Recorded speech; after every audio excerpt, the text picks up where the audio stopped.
Assalamualaikum warahmatullahi wabarakatuh. Waalaikumsalam Salam. wabarakatuh. Dan syukurillah. Gini Pak Prof, tentang materi yang disampaikan itu sangat luar biasa. Apakah ini bersifat ikhbari atau qat'i hadis tersebut? Kalau seandainya dilihat dari konteksnya itu ikhbari ya.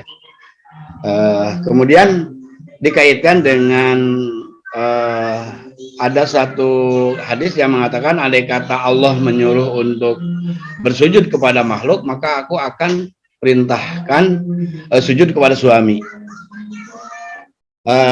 Ini kaitannya dengan ketaatan terhadap suami itu memang apakah ketaatan kepada suami yang benar-benar tadi yang disampaikan oleh Pak Gus itu menjamin seorang istri itu akan masuk surga?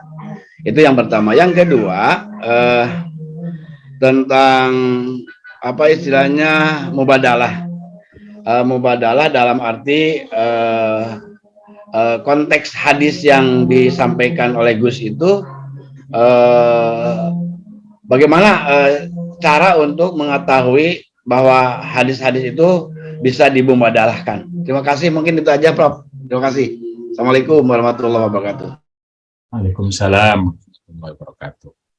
Yang terakhir ya, bagaimana hadis itu bisa dimubadalahkan? Ya tadi ketemukan dulu makna utamanya. Kalau sudah ketemu, baru kita mubadalahkan. Jadi misalnya soal sujud tadi ya, misal. Bagaimana memubadalahkannya? Apa arti sujud seorang istri kepada suami? Kalau arti sujud itu betul-betul sujud, kan nggak boleh. Sama sekali. Kalau sujud itu artinya taat, maka taat seperti apa yang boleh itu? Apakah taat yang mutlak? Taat mutlak kan nggak boleh. Tapi kalau taatnya tadi untuk kebaikan, berarti adalah bagaimana kita melakukan kebaikan, mentaati kebaikan. Nah itu mentaati kebaikan itu ma'ruf. Begitu sudah ketemu mentaati kebaikan, baru kita mubadalahkan. Wahai istri, taatilah kebaikan, wahai suami, taatilah kebaikan. Karena intinya kan soal mentaati kebaikan, pentingnya mentaati kebaikan. Tetapi kalau misalnya, apakah betul taat sama suami itu jaminan surga? Ya, saya nggak tahu, kayaknya enggak deh, kayaknya enggak. Karena kalau kita lihat baca-baca Quran secara umum, ayatnya banyak sekali, syarat ikhtiar orang untuk bisa masuk surga kan cuma dua. Beriman, beramal soleh gitu. Jadi harus berbuat baik memang.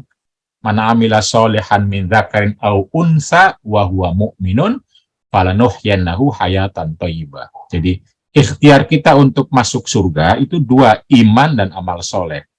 Itu pun kadang terpengaruh sama ria, terus dan akhirnya kan lalu masuk surga seseorang itu bisa jadi karena fadlun minallah sama rahmat Allah. Tapi ikhtiar kita minimal itulah. Minimal itu. Jadi iman, lalu beramal soleh.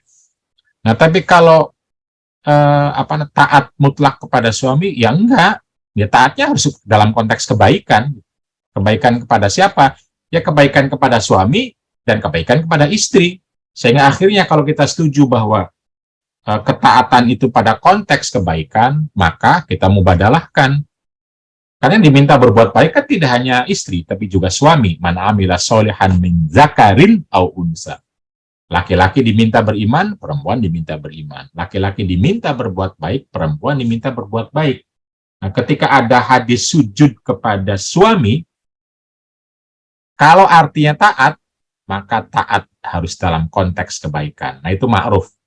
Sudah ketemu ma'rufnya, karena pada konteks kebaikan, maka mari istri berbuat baik dan mentaati suaminya untuk atau dalam hal kebaikan, dan mari suami berbuat baik dan juga mentaati dalam konteks atau untuk kebaikan.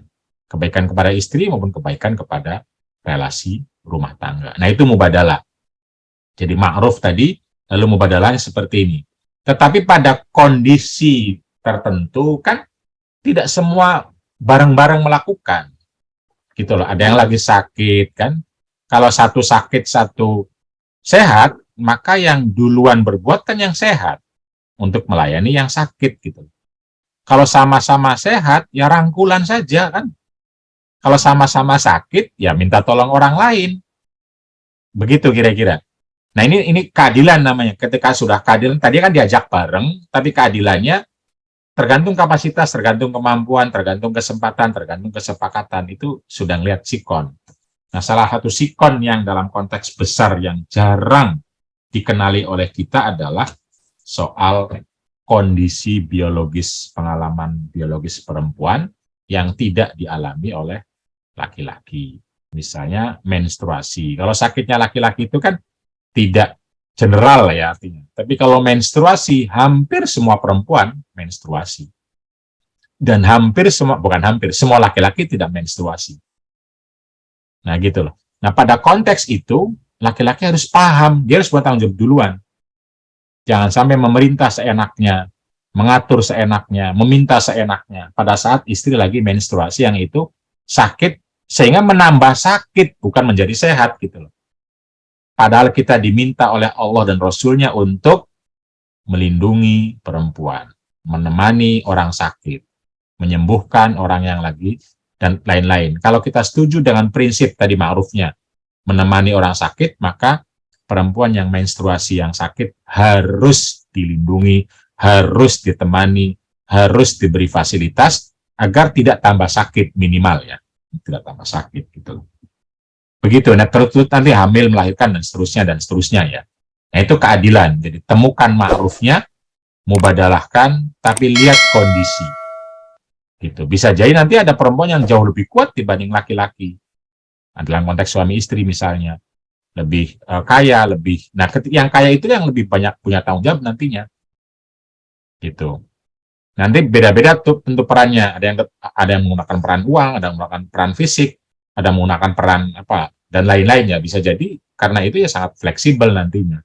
Tetapi prinsip awalnya adalah mari kebaikan itu digotong bersama, mari keburukan itu ditolak bersama. Begitu.